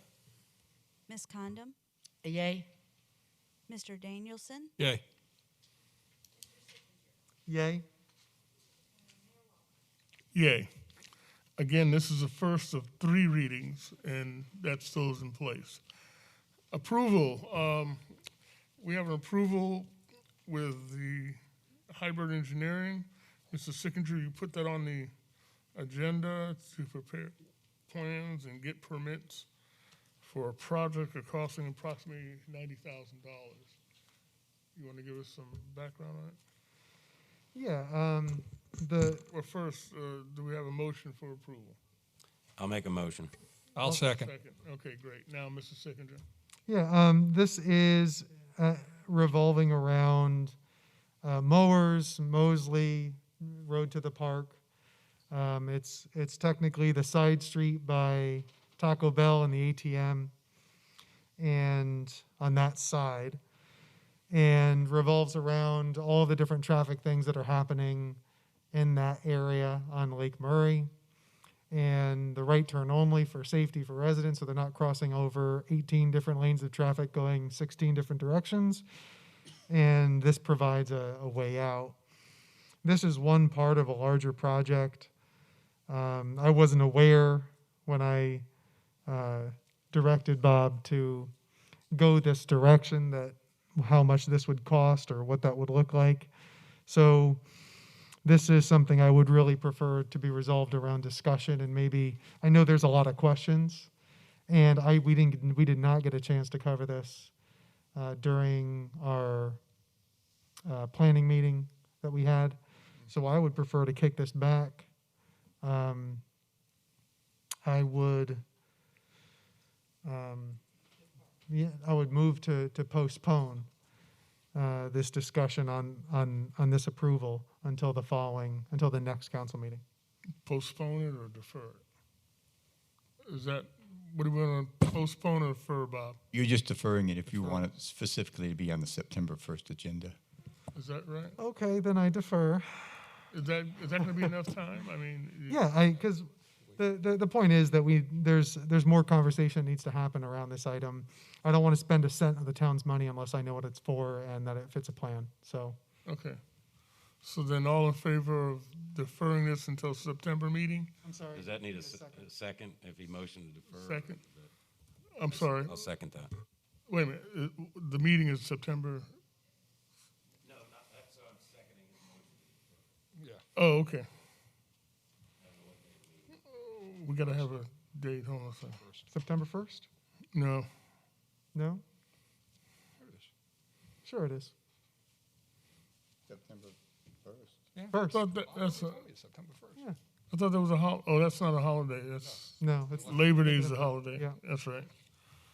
I don't know why I thought it was a holiday. Thank you. So our next meeting is September 1st. We defer this until September 1st. And you second it. Thank you.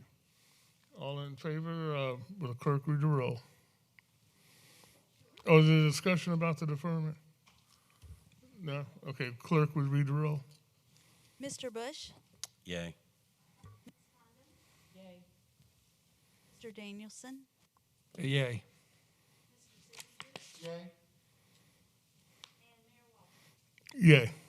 Thank you. All right. Approval again to adopt the Lexington County portion of the town deals, especially with cats, the amended town ordinance 2013. Is there a motion for approval? So moved. Is there a second? I'll second. Is there discussion? Mr. Sickinger? I'm in favor. Mr. Bush? Anybody not in favor? Can I get a deal about the cats? What's it got to do? What's the deal with the cats? We've already adopted the Lexington County Animal Control Ordinance, and that's what this is. And all they did was make a change to it for nuisance cats. See, Richland County has an ordinance, and it's like they pick the cats up and they'll neuter it, spray it, and bring it back. And then Lexington doesn't have that plan right now, and that's what they're adopting here. There's a program to go out and get the nuisance cats that are out there, the feral cats running free. They'll pick them up, they'll fix them. Any cat. And they'll put Any them back. single cats, multiple cats, cats. Yes. Okay. Got it. Thank you.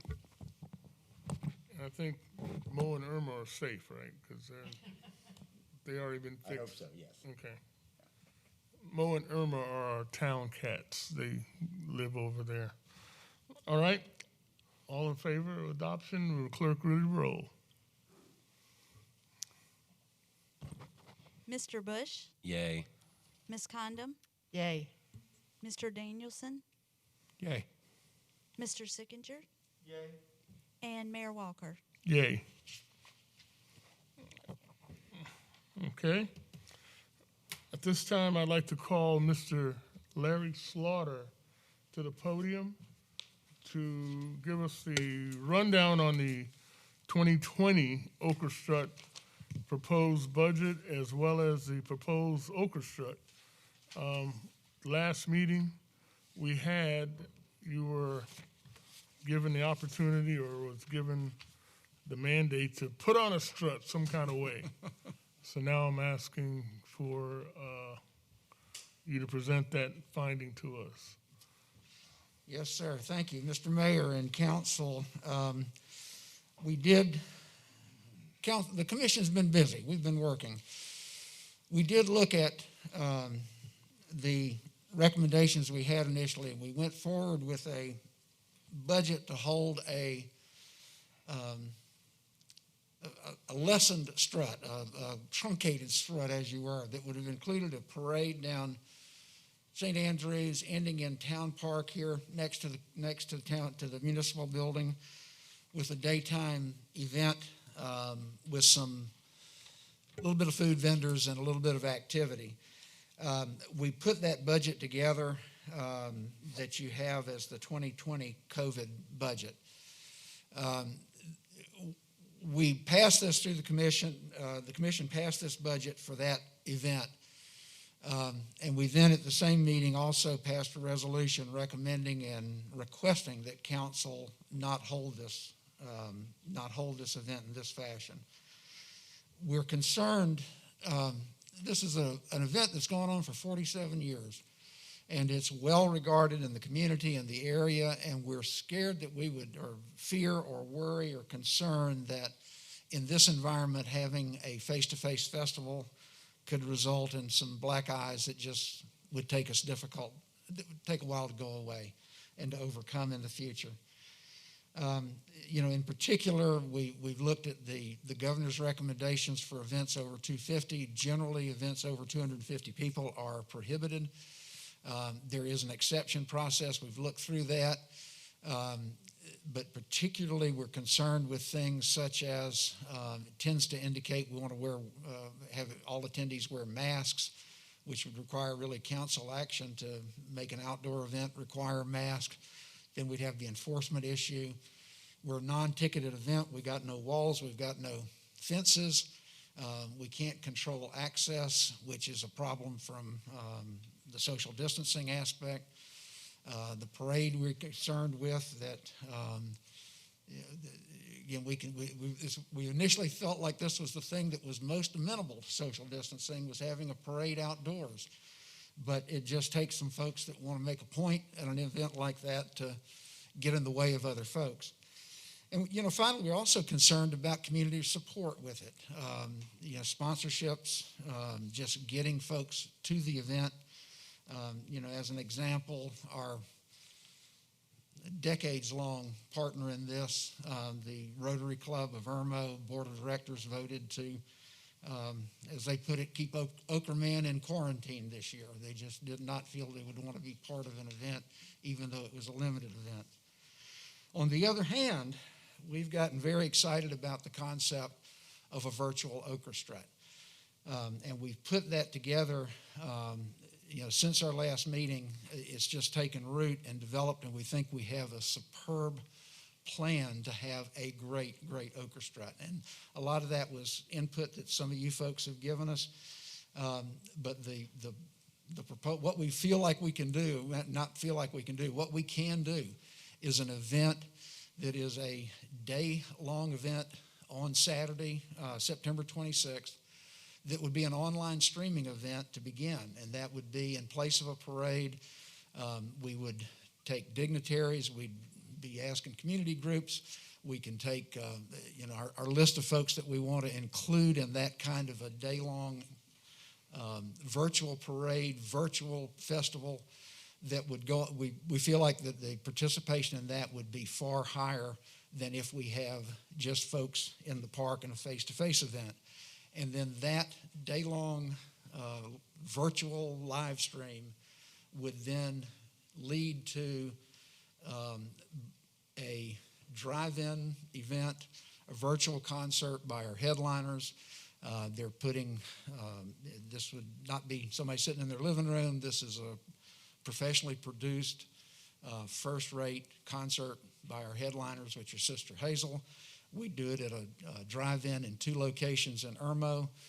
Likely would be available to a couple of other hospitality businesses in Irmo that we'd let them have it inside their own restaurants or their own businesses. I have to temper my trying to give you realistic numbers with my enthusiasm for it. It's grown. This has got a lot of traction. There's a lot of buy-in from everybody we speak to. This will be a signature virtual orchestra. So that is the second budget that you see. That is the budget to put this on, again, virtually during the day, And then at night, it would be a private event at 2 locations, 2 drive-in locations here in Irmo. So with that, I'll answer questions. I know you have some. Yes, ma'am. Go ahead, Ms. Condon. Yeah. I was particularly concerned about children in the parade, so we're not going to do that at all, right? Correct. We're going to video the little children or whatever, and If the dance studios are interested, we'd love to have the children do a dance presentation. We've got, we're going to contact our double Dutch rope jumpers from last year, but all these things could be done from a distance where they would be taped or live streamed. Some of it, again, the putting on a day, a lot of it will be recorded and then played that day, but yeah, they won't be face-to-face with anybody other than. I'm very pleased about that. And the budget, you think this is pretty realistic? We do. I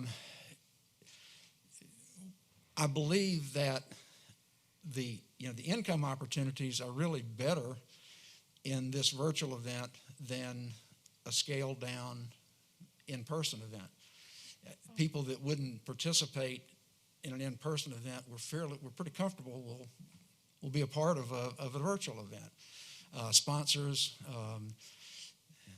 politicians, people up for, this is an election year coming up, but all those would have an opportunity to be a part of this event and, sponsorships or participation fees. So if we had a politician who would have been in the parade, we're going to charge them. What they would have been to be in the parade anyway. Okay. And we'll give them live spots during the live stream. They'd be offered. I'm with you. Excuse me, not awful. They would be offered sponsorship levels as well as just participation levels. So there'd be participation similar to what they paid to be in the parade. Which, matter of fact, we'll ink that through the course of the week. But we anticipate it being the same thing that it paid to be in the parade, which would be $150. Excellent. Then there would be opportunities for $500,000, $2,500 sponsorships if they'd rather. Okay, got it.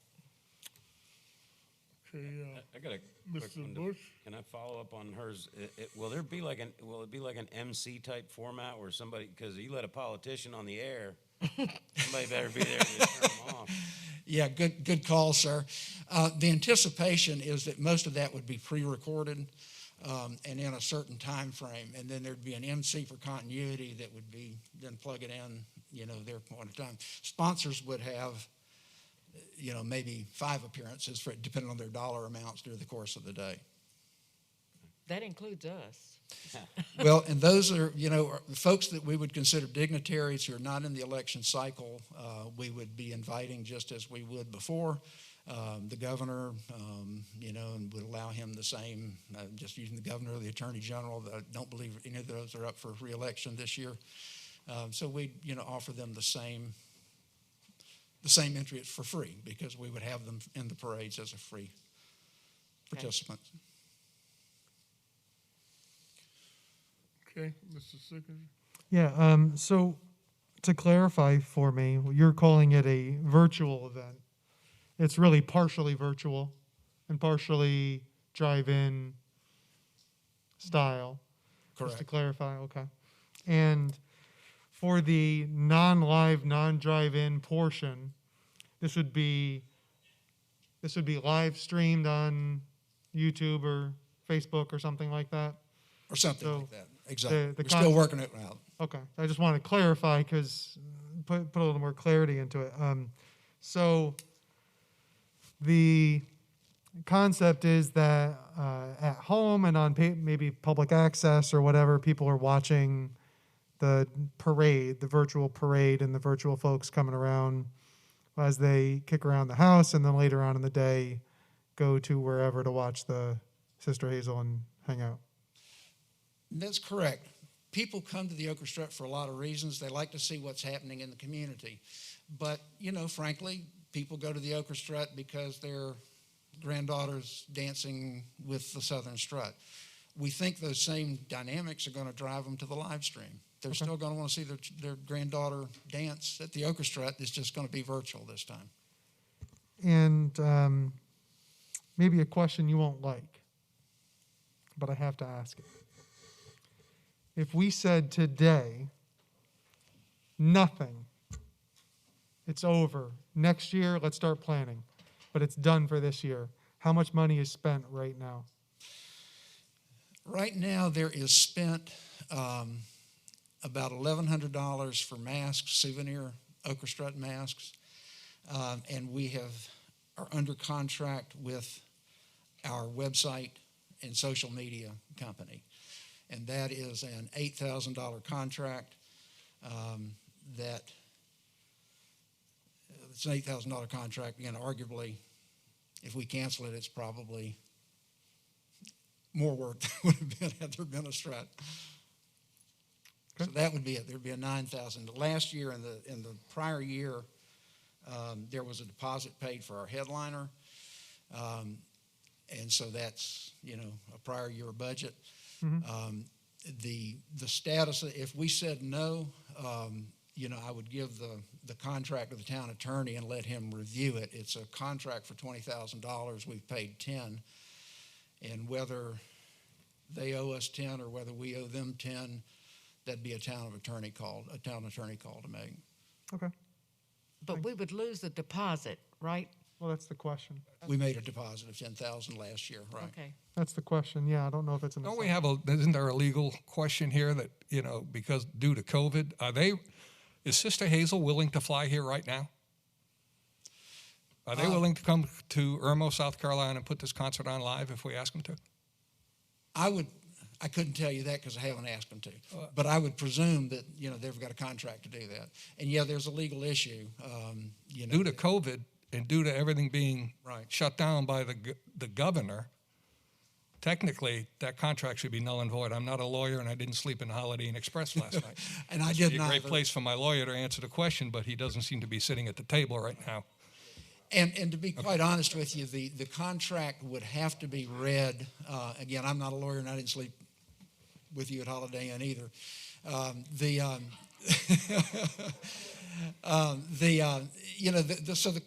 don't know the question. My hunch is, are we going to sue them? Are they going to sue us? Is it worth? My hunch is it's probably just a wash and everybody walks away from it. That's my hunch. But I'm not an attorney, and that if we said no, then we give the contract to the town attorney and let them go after it. So we're technically on the hook anywhere from $10,000 to $30,000. No, to 20. It's a $20,000 contract. You just said $8,000 and $1,100, and now $10,000 deposit, and then another $10,000 on top. That's $30,000.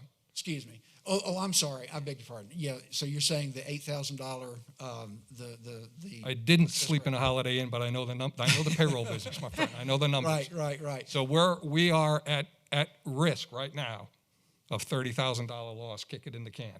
No, I don't see that. But the nine. You don't see it. He just told us. The 9 is not entertainment. Again, just to be right. But we're under contract with the webmaster. Right. We spent $1,100 in masks. Right. We got a $10,000 deposit. That technically is $20,000, give or take. And then we got another $10,000 to pay Sister Hazel if they demand it under the contract. Conceivably. Okay. So to follow, so even if we said the whole thing, we're still could be up to $30,000. That's correct. Okay. I don't see that, but No, okay. so that's nothing. Hold on. Let me clarify something. Let's stay with the money for a minute. The live event that we proposed that you said would cost $39,200. That's where you bought the mask for. Is that correct? We did, and again, just as the number. If you bought the mask for that, and you're not going to do the live event, why are you still going to buy masks? Excellent question. Because on the live event, we felt like we might have a lot of need to make people wear masks and give them to them. Right. We're not. You're saying you're not going to do that. Yeah. At the virtual event, we think we'll sell them for $5 a piece because they'll be the coolest souvenir in town. I would pay. It will be an ochre strut mask. We'll sell them for that. If we do it live, we're probably having to give it away for protection. Okay, so that's a like to have $1,000 expenditure. What I don't understand, and I'm not rocket science, but I am looking at your budget. You're on the live event, which we propose to be in the parade and go into the town park, which has a gazebo, you got stage and technical support of $9,000. Right. What in the world do you want to spend $9,000 for a stage for? In that event, it was our anticipation that we would also do a Sister Hazel concert there, but it would just be at that one event. No, I think As we were envisioning it, that's how we thought of it. Yeah, but we talked about that, and I thought we said we were going to use local bands as a, as a scaled back strut. Right. Again, it's a budget that we could pare that out of. If we decided that we're absolutely paring it down, then we could cut Sister Hazel out. That would cut the production, and then we still have the question about, where that contract is. My hunch is we don't have to pay them, but that contract live anticipated a projected. Okay, but what I'm saying is Sister the Hazel expenditure you have of $9,000 is a lot for a local band when you don't have to spend that much. And then you got $11,500 for entertainment. Again, we talked about scaling back to local bands, which I don't know many local bands around Columbia that's going to get $11,000 to pay the orchestra. That was $10,000 for the remaining balance of the Sister Hazel contract. But we said not to use Sister Hazel. We said to pick scale back. Then we could budget that down as well as the production cost. So then this $39,000 is not a real true projection cost for a live event. No, it's the live event that we envisioned, and that was also putting the projector out there with Sister Hazel. All right, fine. Let's go to the virtual event. All right. The virtual event, you got in your revenues $15,000 from Richland County. Do we have that in hand, or is that what we're thinking about they're going to donate to us? And it's always an issue when we're doing an orchestra budget that we are in grants that aren't approved until closer to the strut. Right. And we have that in both budgets that we anticipated, requested, however we put it, a Richland County grant of $15,000. And we always get the Lexington Medical Center sponsorship, which is $15,000, I believe. That's correct. Okay, here you got 19.5. Where's the other 4,000 coming from? This would be sponsorships we believe we can get at a virtual event. Politicians. No, politicians are up here under parade. Yeah, the politicians, the parade's the politicians. Okay. All right. Now let's go down to the expenditures on the virtual event. You got stage and technical support of $15,000. And I'm not nitpicking you, but I am nitpicking you because if it's a virtual event, why do you need a $15,000 stage? Right. Valid question, and the answer is, I'll make the comparison to what we paid, which you also see in the 2019 event, which was $6,900. That was producing an event at one location in Community Park. Essentially, to do what we're saying now, we're producing it at 3 locations. We're producing it at 2 drive-in locations in Irmo, and we're also then producing an event in Florida where they're actually creating this event for us. Now, we've gone at it pretty creatively, but basically what you're seeing is about a doubling of the cost. I also want to bring up the point that on a short string as this is developed, I know I can do it for that price. We haven't investigated some other options that may be cost saving, which is what we do. So I know we can do it for that. Maybe we can do it for less, but that is for the production at 2 locations. 2 or 3 locations? 2 Irmo locations, that's right. $7,000 a piece? It is. I mean, what's going into the production? It's a screen, right? Sure, it is. That and sound. And again, this is estimates, or these are numbers that I know I can live with. I know it can happen, but I also hope to beat them. We've got at one location a 40 by 20 projector setup, sound. We've got internet, you've got the IT necessities to make this work. That one is a $5,500 spend. The other location, we'd have a 50 by 28 screen, takes upgraded, they're saying a more upgraded projector. That's an $8,400 hit. There's also some streaming software that's involved. So the screen costs $8,400 for a 50-foot screen? 50 by 28. That's the $8,400? price I've been given. And the numbers are high. I don't have any question about it. Okay. Point is, I know I can do it. I hope I can do it for less, but I know I can do it for that. Yeah. Okay. And back to Mrs. Sickinger's question. If we said we'll save the money this year and not do it, you're saying we're still on the hook potentially for $1,100 in mass, and then the website support for $8,000. Now, I thought that the website support, and again, I'm looking at what you got on here, right, was $6,000. What happened?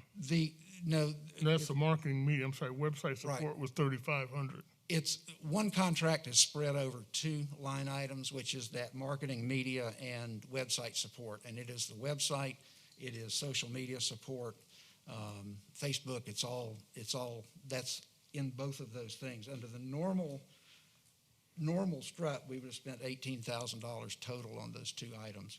Yeah, but the $6,000 you got down here for marketing and media, right, is not going to be used if we said we're not going to do that. So that gets wiped out, doesn't it?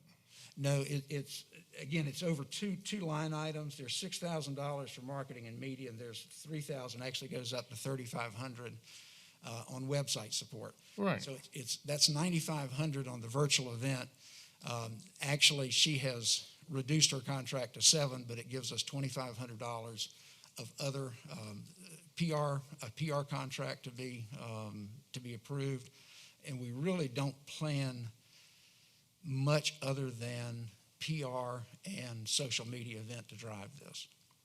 In other words, we're not going to be buying TV, but that's the. I understand that. Two line items are. But if we say today, August 18th, that we're not going to do it, okay, you're telling me she's still going to require us to spend $6,000 for marketing?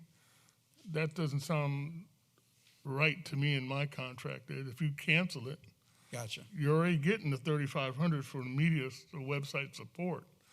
I understand paying that. Right. But if you're not going to use, you're charging us for something you're not going to use, and I don't understand that. Correct. Again, I just got this budget, so I'm looking at it in detail. They're fair questions. Yeah. If we close and, again, just shut down, then, we don't really shut down. We are canceling the event. There's still the social media. That's really what happens in that contract. She's still doing social media. She's still keeping a website up, and that is still running all the way through the end of the year. And that's the $3,500, right? No, that's an $8,000 contract that we signed with her. $3,000 was on that line, $5,000 was on marketing, social media marketing, and the website support. It was just split on two line items. All right. All right. Any more questions? Any more questions, please? Yeah. Mrs. Bush? I yield. Okay, Mrs. Sickinger. I would just encourage you to assume it, or if there is a positive movement to move forward in the virtual, I would encourage you to continue to try to get bids on this, on the projector screen Agreed. side of things, because that sounds exorbitant to me, although I'm not in that business. Just two things. Now that the attorney's back, can you hand him the contract at some point and just have them review for the entertainment? Because I'll look at it. The biggest ticket on here is the 11.5 plus 10 plus 15,000 just for the entertainment. We're talking like, I don't know, some quick math here, 15, 25, 35, almost $35,000 to have the Sister Hazel is what I'm kind of picking up from here. Fair. That's a big ticket item. And you had mentioned the Florida production. We're paying for that as well? We've actually got an agreement from Sister Hazel that they're footing that bill, and that's a $10,000 or $12,000 piece of work, and they're funding it by, it came out of our camp, but it's what they took and ran with, and that's that they are going to sell tickets to this nationwide, every place except Midlands. And with that, they're going to underwrite, our estimates were $12,000 for that production site, because that's everything you do in a concert. That's the lights, that's the sound, whatever, fog machines, all that mess, plus video, and then plus all the IT and internet pieces of that. So that's about a $12,000 hit that they've agreed to take and fund it by, or underwrite it generally by selling tickets. And by the way, the contract, at the time we signed it, Eric Hale was the town attorney who reviewed it, and but yeah, I'll be happy. It was reviewed at the time we signed it, but there was no pandemic when that contract. Right. I mean, the fine print in those contracts, sometimes it covers catastrophes, otherworldly events, and things like that. So I'd just like to know what our options are. I have no problem with that. Because this is like where you start. This is like owning a timeshare. Act of God. Yeah, it is. Like, I don't want to own a timeshare. But so that 15.2, would that be reduced by the 12, or is that in expectation of the reduction? No, sir. There's 12,000 in addition to that going on, in addition to these numbers that I have here. And again, you're right that those are huge sounding numbers. It's just numbers that I know will work. But yeah, I'm going to try to find other ways to do it. But it's more than just a projector and a screen. Again, this is an internet deal. It's a streaming deal. I don't know, laser projectors, all this, that, and the other. Crank it over. I'll be glad to give you all details. But I know we can do it for that. I hope I can do it for less. I guess so. You could stipulate. I mean, the mayor was talking about if we had local bands, you would still incur production costs in this vicinity of. If we did a live one with local stuff, the production costs would be minimal. But would you not do it virtual, just like this, where the band played somewhere off and video set it up to keep the social? Because I mean, as soon as if you put a live band around, right. So make sure I'm understanding your question. If we did this out in Town Park live, you're saying? Yeah, I'm saying have the band somewhere like in a stage somewhere not live and project it. You would still pay you'd still have those productions. Oh, yeah. Yeah, I mean, by the time if it's a national level act and requiring that kind of production, yes. Okay. If it was a local band playing in the gazebo out there, the production cost would be minimal. Minimal. All right. Thanks. Mr. Mayor, I have two questions. Yeah, but you got, one second. You got on here $11,000 for entertainment, and that because you included Sister Hazel on the live act. Correct. Now you take Sister Hazel out the picture. You're still saying it would cost $11,000? Oh no, of course not. No, that anticipates Sister Hazel playing in both of those events. Okay. All right. Go ahead, Mr. Danson. One comment more than a question. And you and I spoke about this. Sister Hazel is eating the $11,000, $12,000 production cost in Florida. Might I ask, and we don't know the answer, maybe you do know the answer, but might I ask, that would be with the understanding that they're getting the other $10,000 under our contract obligation.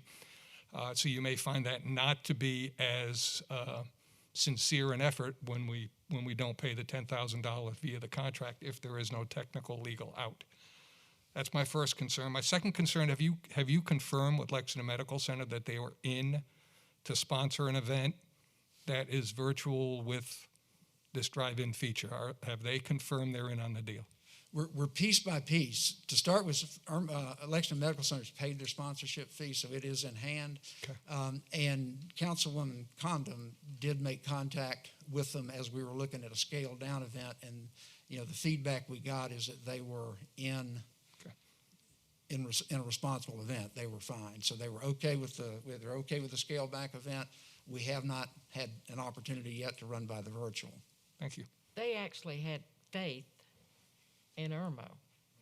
And that was the comment I got. We have faith that you all will do the right thing and protect the community, whatever it is. And Some of our current ideas, I mean, actually they talked about the MC to tie this all together.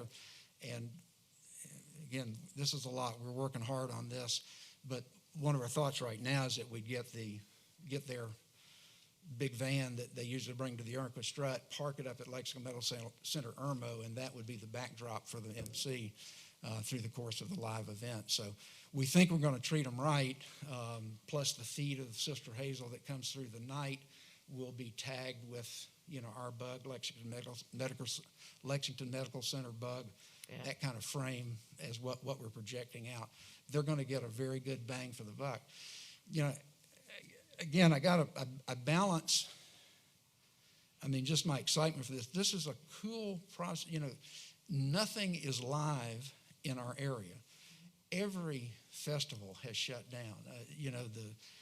Right now they're even trying to virtual the New Year's Eve, the famously hot New Year's. Nothing is happening.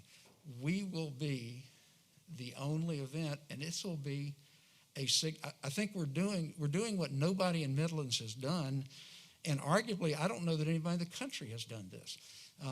This will be a cool day where we'll be touching all the things that have made the Ochre Strut, made us love it for 40 years, but then we'll have also this very unique drive-in event, a concert for us, high production value, two businesses. This is also, we want to talk about the fact that these locations that we're doing this are the benefit to the businesses. I mean, we're not paying these guys to do this. This is because we're driving business to them. So they're pretty excited about these, those options as well. What 3 locations did you pick for this virtual event? The drive-in locations are Crafts and Drafts, which is where everybody always said, it depends on how far back you want to go, what used to be there, but it's the Crafts and Drafts location. It used to be Winn-Dixie and where the Strut was for years. And then the big location will be Steve Paget Honda. But he is excited to be part of this. He was one of our primary sponsors last year. He was in about 15 minutes. Is the 3rd location you said? They would be in business locations. So we've talked to Hemingway's about it. They'd love to, they'll just be showing it in their shop. We'll be able to, this is, indoor, just on their TVs, just what they're doing in there. Well, wait a minute now, if it's indoors, they're not going to be social distancing. Well, it will then be there. I mean, they have to operate as they operate with social distancing and Hemingway's. I missed something? So they'll have to do it within their, they'll have to follow their rules. Which is whatever the 50% occupancy and social distancing. So when it's pitched, to the public through the day, it's, all through the day they're watching things. We're having entertainment. We'll have some, local acts and that sort of stuff in the virtual event. Come out to Irmo, have something to eat. Live Sister Hazel concert starting at 8:30. These 2 locations you can drive in, view this concert in the safety of your car. Or you can visit these 2 local restaurants that will have it live stream while you're there. So during the day of the virtual podcasting of the parade and all those, that's happening in Steve Paget Honda's parking lot. I can pull up my car and watch this on the screen? No, that'll be at 8:30 at night. Will be when you pull up at street. We're going to open those sites at 6 o'clock. Again, a lot of these things we're still working our way through, but 6 or 6:30, we're opening those events, those lots. There'll be food vendors there. Steve Paget will be selling beer. We'll be selling Cokes. The Ladies Women's Club of Irmo will be selling, they're in. There's fine. They'll be selling okra at both locations. The community is. So when am I going to watch this video of the cloggers? On your phone, on your computer. But it's a private, you said it's a private speed. Is it on YouTube? The date, and that's to be determined. We're still working through the best platform. I'm not some of you guys got better tech skills than me. I'm not a dummy, but I definitely don't. yeah, well, but I'm understanding that that you can only, that one of the first things is you can't feed simultaneously to multiple platforms. Facebook is the first thing that all of it came to mind for all of us, that it be a Facebook feed. Some people just hate Facebook, so maybe it would be a YouTube. Again, we're still developing what would be the best place for you to watch it. But just to clarify, Mayor, so we're talking about two separate streams, one during the day, throughout the day, that's your virtual parade, and then at the end of the day is the private stream of the Sister Hazel concert. Exactly. At the 3 locations. We want everybody to watch that daytime stream. We don't care where they are, nationwide. We want everybody to watch it. And, if the governor or Congressman Wilson is in the parade, we want everybody to see it and give him wide exposure. But then when it's Sister Hazel, it's just the locations we specify. And that's that's not a Facebook or anything else. That's just a private feed. Anything else? Okay, Mr. Bush. Mr. Slaughter, before this meeting completely passes, I wanted to thank you from the bottom of my heart for the amount of dedication and volunteerism. And I know this has been a stressful time. It's not your, I really appreciate it. Well, thank you. What you're doing. And he's right. This is the only thing still left. Yeah. Everything else is canceled. This will be, I believe we're going to make some history with this. I think it's the first time that this has been done. And it's the first time we've been done. So you hit some numbers on these things that, again, quite frankly, I'm comfortable we can live with those numbers, but there's stuff I might not have figured out yet that I can do to reduce them. I know we can produce it for this. I think we can do better, but we're doing what we've never done before. We're doing probably what no one's ever done before. Are virtual T-shirts in our future? No, it's masked. I'll tell you what, it's the Ochre Strut mask. $5 a piece. I'll have you have one of the first. Okay, good. My last comment, I think I made my last comment, but I have another one. Penultimate. Point of clarification, are you still planning to stagger the cars? Still planning to stagger the parking of the cars every 2 spaces so people can get out and sit in their lawn chairs if they'd like on the spot to the right? Some of this granular stuff we're still working our way through. We haven't made that determination. That's a national blueprint for doing this, that you put a car, then you skip a spot, then you put another car, and every car gets to space to the right, and they can put lawn chairs or whatever out there.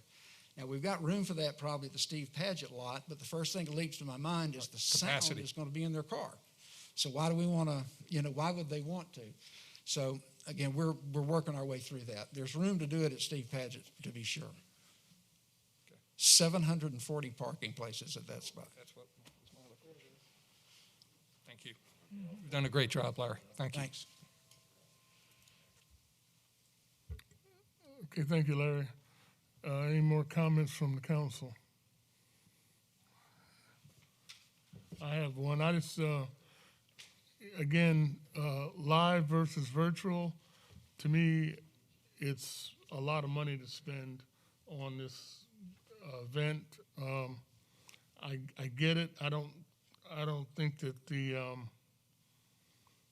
I don't think that these numbers are quite right as far as cost-wise.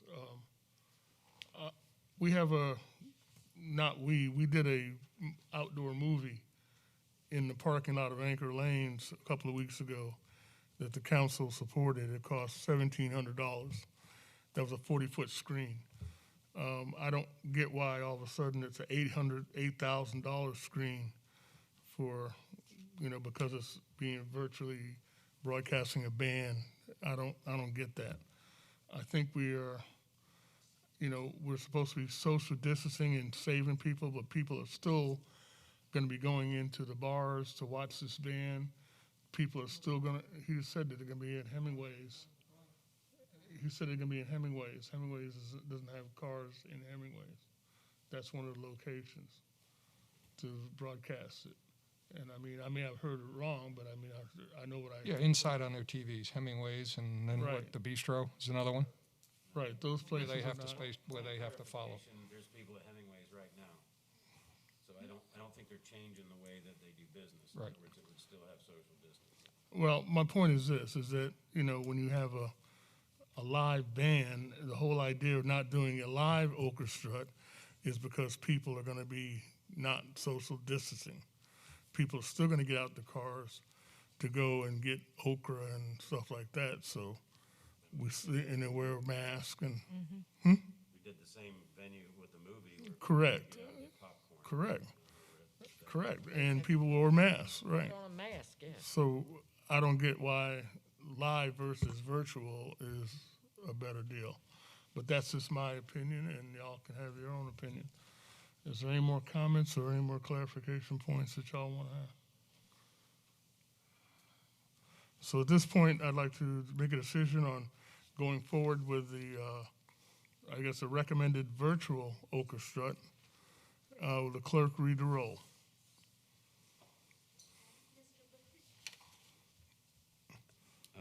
We're not allowed to add caveats to this or anything. I would like to see him come back with the, This is a formal decision. all right. Yay. Yay. Nay.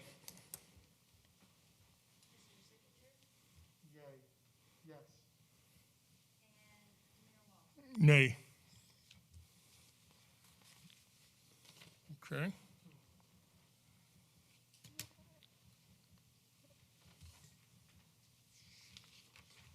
Did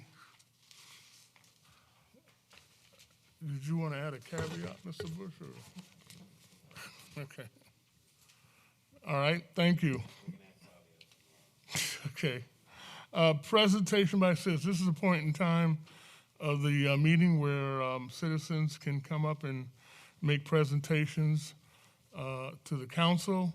Remember that you are commenting and being respectful to the council. We're not here for personal attacks, and you have 3 minutes to make your presentation. First up is, who is first up here? George Glassmeyer, 100 Denbeck Road. Mr. Mayor, members of council, a number of issues I want to comment on. The first one is item 8 on the agenda this evening, Mr. Mayor. You allowed a number of citizens to get up here and speak during the segment for presentation by citizens for agenda items only, and you allowed a number of citizens to speak who did not speak as to agenda items. You've taken citizens to task on this very rule in the past, including me, and now you don't seem to be enforcing it uniformly. I'm concerned about that. Next, I want to address the proposal to annex the property of Archer's Lane. A couple points need to be made there, and I think some of these were made. There's zero potential for any revenue from that property, nor any property that's adjacent to that. The second thing is annexation of that property does not change ownership. I'm a bit concerned about the mayor's point that the property is not being properly maintained. If it's owned by the Harbison Group, they have plenty of resources to maintain the community areas and the rest of the Harbison Group. I don't understand why they can't maintain that. And I'm also concerned that they're expressing concern that it's not being properly maintained, yet they want our law enforcement services. And are we to annex every property that's adjacent to the existing town boundaries when the owner says, well, we're not satisfied with the sheriff's department's response time to calls, so why don't you annex us and with no income potential so we can get the Irmo Police Department protection? I think we're laying some additional burden on the police department if the crime there is as bad as the mayor would say it is. And at this point, with anticipated reduced revenues for the town, I don't know if we need to be doing that. Finally, as to the okra strut, I'm very concerned that at this point, council members ask a number of good questions, particularly one that I've been asking for months, that is, what are the town's contractual obligations as to the ban if we don't proceed? I've asked that question again and again, and it was asked tonight, and Mr. Slaughter said that we needed a legal opinion on that. Now, in fairness to Mr. Moore, he was out of the room for a few minutes when the bulk of this discussion occurred tonight. I am a lawyer, however, I'm not the town attorney, and I'm not seeing the contract. I would urge Mr. Slaughter to provide the town attorney first thing tomorrow morning with a copy of that contract, and for council to ask Mr. Moore to give council a legal opinion as to what our obligations are under that contract if we decide, or if council decides to terminate the services of that band completely or not, and also what are our rights as to a refund of the deposit that we made. It would seem to me, without seeing the contract, that if we were to ask that, insist that the band come here and perform as contracted, if they're unable to perform that, I would think that there's a good chance that we should be entitled to that deposit being refunded. Now, again, I haven't seen the contract. I would ask that council do those things. Thank you. Anybody else would like to speak to council?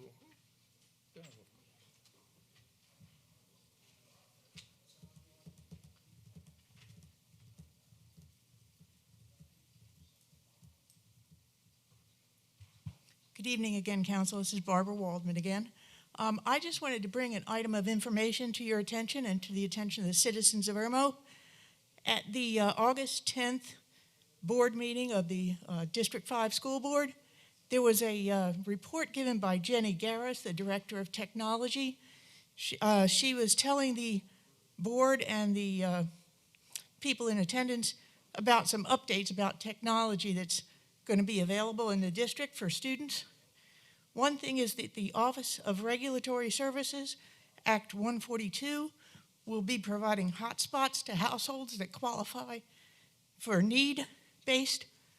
The other thing that they wanted to address is the potential need for students to have internet access. Even if they have internet access in their homes, there may be times when that fails. So what they're trying to do is reach out to local businesses and partner with local businesses that would allow our students to be able to use their Wi-Fi, whether it's in a parking lot or within a building where they have Wi-Fi access.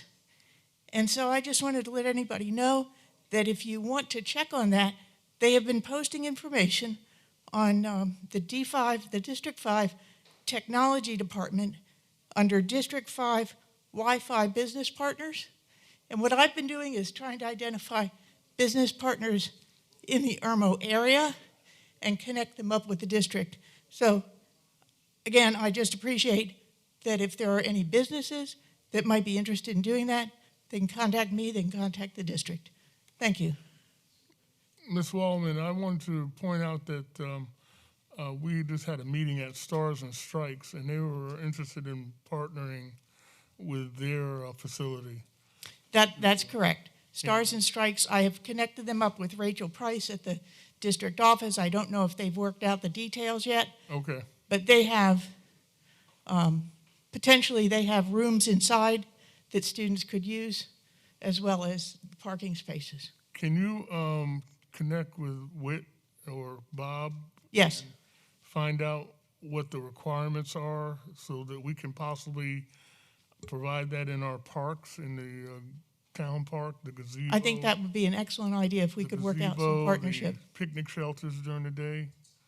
I know it's outside, but it will give them a hot spot to go to if we don't have it. Or can we find out what the requirements are, and then we bring it back to council at the next meeting to figure out if we can get that done? And y'all, correct me if I'm wrong, Mr. Sickinger, is that something that is doable as far as I believe so. providing a hot spot Yes. in the park or in the gazebo or somewhere around town? Right. Or a really long cord, you know? Either way. I don't know how that works. I got an iPad. They've got all that under control, right? Okay. Thank you very much. Thank you. Thank you. Okay. Any other citizens? Thank you. Sorry for such a long meeting, but had a lot of stuff going on. Any other citizens? No more? All right, we have one discussion item. Mr. Sickinger put this on the agenda. Yeah, and about the update on the Irmo Future Growth Corporation. And for the sake of everyone, we'd like to defer that to the next meeting, just for, it's 9 o'clock. Okay. Anything else? I'd like to mention that on Saturday, the 22nd, we're having another Irmo Night Out the Movies. Alita, the Battle Angel, will be shown in the parking lot of the Anchor Lanes parking lot. This is being produced by the Anchor Lanes Bowling Alley. The cost is $10 per car. It opens at 7:30, but we proved that we can do it. So I think it'd be a nice event, and I'm putting it out there in front of the world to come. Thank you. Anything else from anybody else? I didn't know if we had to dispose of the discussion on the future growth. Any motions, seconds? Well, the discussion is, we'll discuss it later. We'll have a lot more to report on Huh? next week or two. Oh, okay. Have a lot more. Next meeting? Okay. All right. Anything else?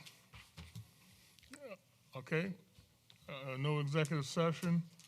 Do I have a motion for adjournment? So moved. Is there a I'll second. All in favor, say aye. Aye. Meeting adjourned.